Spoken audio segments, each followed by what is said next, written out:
काँग्रेस पक्ष निष्ठावंताचा नक्कीच विचार करेल, फकीरा वाघ यांचा विश्वास. काँग्रेसच्या इच्छुक उमेदवारांच्या मुलाखतीसाठी प्रचंड प्रतिसाद. काल सोमवारी काँग्रेस पक्षाच्या वतीने इच्छुक उमेदवारांच्या मुलाखती शहरातील पाठक मंगल कार्यालयात पार पडल्या. या मुलाखतीसाठी काँग्रेसच्या इच्छुक उमेदवारांची मोठ्या प्रमाणात उपस्थिती होती. प्रभाग क्रमांक 16 मधून इच्छुक उमेदवार तसेच मागील 10 ते 12 वर्षापासून काँग्रेसचे निष्ठावंत कार्यकर्ते फकीरा वाघ यांनी ही मुलाखत दिली. मुलाखतीनंतर आज दिनांक 23 मंगळवारी रोजी दुपारी 2 वाजता माध्यमांशी बोलताना फकीरा वाघ म्हणाले की मुलाखत अत्यंत सकारात्मक वातावरणात पार पडले असून काँग्रेस पक्ष निश्चितच निष्ठावंत आणि सक्रिय कार्यकर्त्यांना संधी देईल असा विश्वास त्यांनी व्यक्त केला.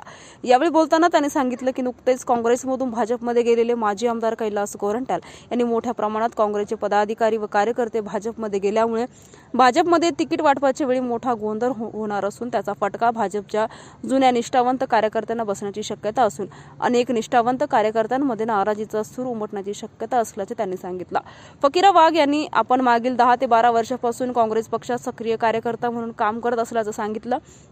या काळात अनेक आंदोलने, मोर्चे, निदर्शने यामध्ये सहभाग घेतला असून प्रभागातील दीनदुबळे गरजू नागरिकांची कामे तसेच रस्ते, नाले आदी विकास कामांसह सामाजिक उपक्रमांद्वारे सातत्याने पाठपुरावा केला आहे.